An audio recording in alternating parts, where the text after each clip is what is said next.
Hey guys, today we're gonna be talking about ball comp essentially versus double shield. I think it's a pretty difficult topic. I think a lot of people don't fully understand the actual play styles or adaptations you should be making. So I hope that this video will cover that and you'll understand it better. So before we even get into how to play against it or what your win cons are, I want to explain sort of the type of ball compositions you could probably be trying to run to try and beat double shield. The first type of composition, essentially, as you'll see right over here, is a more of a sort of a spam based, right? Because you've got a Mercy.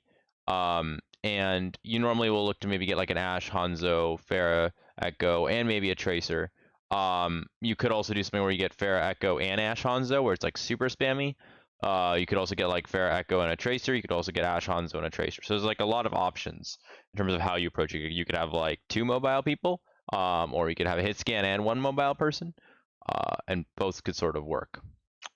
The other option is more sort of a brawl base. The reason why, I'll talk about in a second why I'm saying one's brawl, one's spam, but this is a bit more brawl based. It's got the Brig, then it's got the Ashe, Hanzo, Tracer.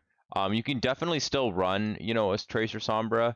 I do think it's a little bit more tricky, and it's a bit more based off can you get value out of your hacks, and how well you are, or not well, but how good you are at Sombra, essentially, with your baits. Like, essentially, ball Tracer goes point, the enemy team shoots ball, Sombra's hiding, Sombra then gets a hack on the person that was shooting ball, and then you punish that. So if you're really good with that type of stuff, then yeah, Sombra's definitely going to be great. But when you look at verticality maps and other types of certain like long-based maps, Sombra might be a little bit difficult sometimes. Okay, so now you sort of hopefully have this understanding, right? There's spam base, there's brawl, right? Now brawl essentially will always look to try and like look for a hit, and then after that it'll force like an engage, and you'll sort of just push in and force a brawl. And we'll talk about it later, like different types of ways of engaging brawls, but you're looking to sort of get value out of your Brig and essentially push into the enemy team. The other one essentially is spam, like we talked about just a second ago. The difference with spam is you won't necessarily just push straight into the team. You'll actually go wider and then take angles and then spam them from multiple directions. Then from those multiple directions, after they're sort of low, then you'll look to actually push in. So you'll come in from multiple directions, and then after that, you'll still maintain your distance, so they can't do anything to you. But once they're low, you force a bunch of CDs from multiple directions. We'll call this webbing, or like 3 angles of aggression. Then you'll look to push forward. So now moving forward into, hopefully that sort of makes sense why, spam comp, right? You get value, but you play angles. You don't necessarily just walk in, force brawl. You play angles, you spam them, and then after they're low, they have no CDs, then you go forward. Whereas a brawl comp, you normally maybe have a win con with an ultimate, or you're just pinching them really hard and trying to blow someone up really fast. So now moving forward, we're going to talk about essentially basic win cons. So these are a few, and I will sort of talk about the difference between having them sort of on when you have point control, when you don't have point control, what are better when you don't have point control, and what are better when you do. So let's sort of move straight into it. So obviously the first one is 3 angles, and I call this webbing. This is something that by Zenith came up with when we were on third and back together. Essentially what this is you manage to get at least 3 angles, and you sort of be able to create sort of like a little web type of thing where the enemy team is in it, and because of this multiple angles, it becomes very hard for the enemy team to get value. So this is essentially the concept of webbing, as well as 3 angles. Now, when you do this, right, what you can also do is you can send a Tracer to point, and then if maybe the enemy team goes to point, then what you can do is you can just keep maintaining your angles, keep spamming, and the enemy team will sort of just have to stay point, which sort of sucks, and you can sort of just keep getting value. So we'll talk about this a little bit more in detail. But you're combining a few styles here. And one of the biggest things about win conditions with ball combat or double shield is like you have one play style, but sometimes you might be doing multiple things together. So for here you have webbing. You're also sort of ping-ponging point where you're sending one person to point, then another person to point to bait them. But it's also forcing point as well, which is inherently forcing a rotation. But like I said, we'll get into this soon. So the big thing to understand here, though, right now is that you are essentially webbing. You've got multiple angles, and you look to get value off of that.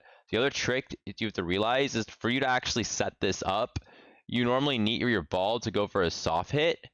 And once he goes for the soft hit, then Pharmacy will look to sort of jets over here. Pharmacy could also go over here, and ball could also, after the soft hit, go over here, but this is a little bit more practical.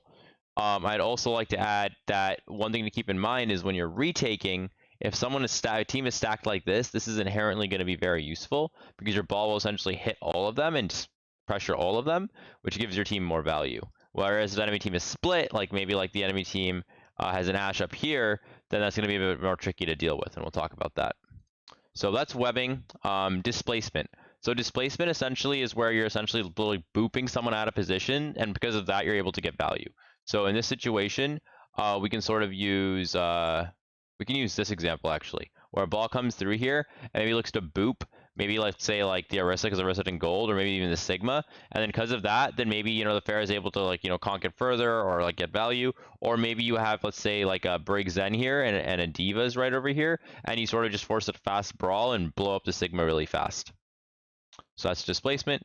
Forcing enemy into open space. So for this one, I want to use this as an example. One of the biggest things, right, is if a double shield is essentially set up and they have a corner, and they have 2 shields, you're not really going to win the spam war, right? If they're on a corner here, they're set up, they have 2 shields, you're not going to win that. Hence, you want to try and force the enemy team into open space. So one way of doing that is by forcing payload. And when you do this, then hopefully maybe somebody will drop. Now the problem with this, right, is that if you have one flanker here as Tracer's going card. If they have a flanker, then they'll send their flanker. And obviously, if you do a duel, who will win? Well, technically, your Tracer should, because your Tracer's getting cart heals, plus break pack, plus, Harmony Orb, where their Tracer's only really getting the pack. So you have an advantage. Obviously, that likewise, though, the problem is that the enemy team's on high ground, and they can totally shoot your Tracer, but still, you have an advantage, and hopefully you can win that, force a Tracer out, and get more value.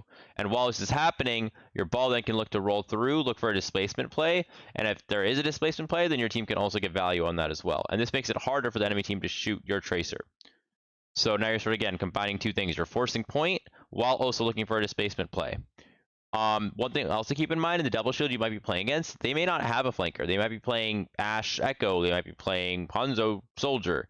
And if they don't have a flanker, that means there's no one really to contest cart that's like in a clean way. Hence, they'll have to send someone's suboptimal, maybe like a Sigma or Orisa, preferably Orisa. You have like more of a brawly based composition. It's more spam than probably Sigma.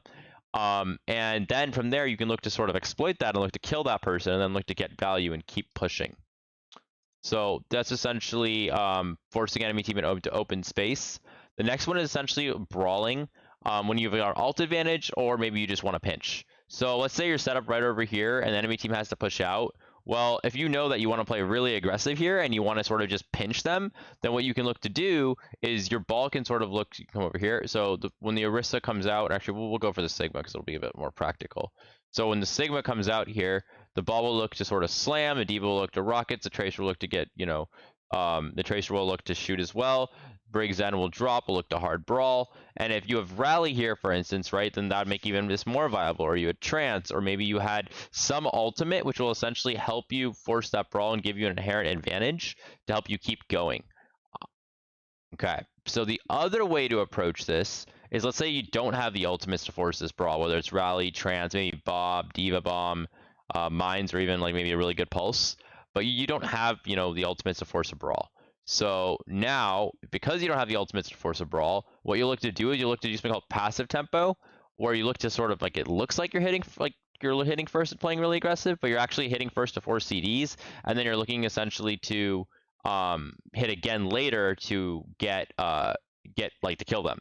And one thing I do want to correct earlier was when I said brawl ultimates, like the best ones, right, are always going to be at the start of fights, are ones that not investing a lot into. So something like Mines, Bob, Pulse, and then when you actually like use those to force enemy CDs, then you can go in with like Rally, Trance. But starting with something a little bit less valuable and going in with a little even harder with something that is more valuable is a lot cleaner. So now what you can do is that let's say a Sigma break come out here, you slam, maybe that forces break bash, forces grass, your Sigma shield's low. Then when the enemy team Sigma tries to push up, and let's say the cart's somewhere over maybe here, try to make it practical. Then when the enemy team Sigma tries to push up, then what we can do, whoops, we lost somebody. There we go. We can look to hit again with our ball, and now we don't have CDs like grasp or shield, so we can look to get value. And if a Sigma Brig decides not to move because they're just like, oh, we don't want to walk in open space, then you can send your Tracer to point and then get the job done as well, which then eventually they're going to have to move in open space. Okay, so that is brawling in terms of an alt, or that's passive tempo. We sort of talked about pinching. Alt advantage essentially is if you have a natural alt advantage, just look to sort of start the fight early. look to sort of just go in, be aggressive, and just try and run them down. Just make sure that when you're going on an Orisa, you're not actually trying to go on Orisa. You're going on what's like behind the Orisa. Maybe like a BAP, maybe a Sigma. That's a lot better because Orisa is just going to use gold and maybe try even halt you away, and you won't kill the Orisa. So you want to try and go on actually non-mobile targets that are like close to the Orisa that you can definitely punish. Okay, so now back to the play styles, the basic win cons. We've sort of gone through all of them now. Now I sort of want to talk a little bit more about like the concept of sort of point control versus retake, because I think this is something also a lot of people struggle with. So when you're thinking point control, some of the like basic play styles you might want to like definitely consider from sort of this list is essentially looking to, if you have point control, set up where you can maybe look for a brawl, right? If you have the ultimates or whatnot, because you can set up how you want, or you can set up to pinch them.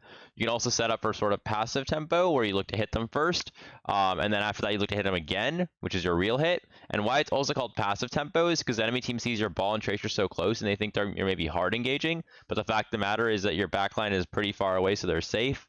So you're looking to maybe go first, but you're just because your tanks are forward doesn't mean you're actually going first, and you're actually hitting second. The other option is essentially the angles, right? We sort of saw over here, you don't have point control, but you could flip this, and then you could sort of say that the enemy team was looking to push through here. Or let's see if we can get everybody. There we go. Oh, the enemy team is looking to push through this choke, and when they are, you can see now you've got the 3 angles, and the enemy team has to push through, and it's a lot more difficult. Okay, there we go. So those are sort of the 3 main ones. There are definitely a few more, but those are the ones sort of I want to focus on. Let's see if there's anything else I really want to add. One thing to keep in mind, again, I'm just going to reiterate it. When you are playing for multiple angles, make sure you have at least 3. If people are split, that is not good. If you're a non-mobile person, you want to try and be together with another non-mobile person. And if you're a mobile person, then try and again be stacked with someone. If you look at this example, you technically have 2, 2, and then 2. So that way they always have a buddy, and if the enemy team tries to push them, then they're not going to get as much value. Okay, so hopefully this makes sense in terms of like point control. You can look to sort of set up these brawl pinches. You can look to bait them and go for multiple hits. You can look to do quite a lot of stuff. Did I actually add the multiple hits? Yes, I did. Cool. So now for retake, this is where stuff gets a little bit more tricky, right? Because you don't have point control, you have to look to do something that's a little bit more not as normal, or something that's like an ace up your sleeve. So one is a displacement, where the enemy team is looking to, you don't have point control, you're looking to push payload, looking to displace them, boop them, and off that displace, you maybe get a pick, or you roll someone out and get a pick. The other option, let's not use yellow, let's use, let's see here, orange. Other option would be if you can force the enemy team in open space, like we're talking about here, where we bait their tracer, or maybe they don't have a tracer, right? So maybe they bait their Sigma or Ashe or Orisa in open space, and we look to punish that person. And then brawling is a lot harder when you don't have point control, because you normally need to have space first and get close, then you can force a brawl. Obviously, pinching is sort of like a subset of displacement, where someone gets displaced and you can actually pinch off of it, but I don't want to fully count this. And the other thing is passive tempo. This can work too, but the problem with this is that you need to first get a solid hit so you can rotate, then look for another hit after, in which your team may not still be set up so they can actually like get a lot of value. But passive tempo is really, really, really good when you have a spam based composition and you want to just sort of all your people on your team essentially are really hard to kill, and you can sort of just keep going for hits. And the last thing is this webbing. We sort of saw the example here actually on retake, where essentially what happened here is the ball looked to hit first, put some pressure, Pharmacy went over here, got an angle, Sigma on over here, got an angle, ball tracer's here, tracer can go first point, or ball can go first point. I prefer tracer, because if you put a ball on point, then they have a lot of spam, your ball's going to get blown up. If you put a diva on point, diva is also going to get blown up, so putting tracer normally is sort of the move.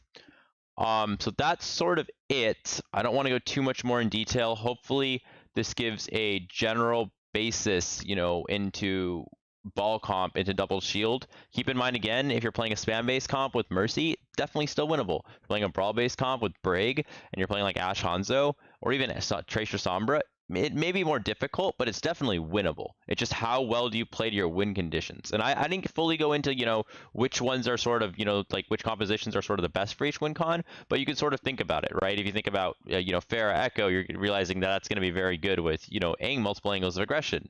And if you think about forcing point, well, in that situation, you're probably going to love Tracer Sombra because then you can bait someone to point and then Sombra can hack that person. So they all have their pros and cons. I hope you enjoyed. Thank you so much if you did end up watching to the very end of the video. That means a lot to me. And if you enjoyed it and you liked the content, make sure to like and subscribe. And have a great rest of your day.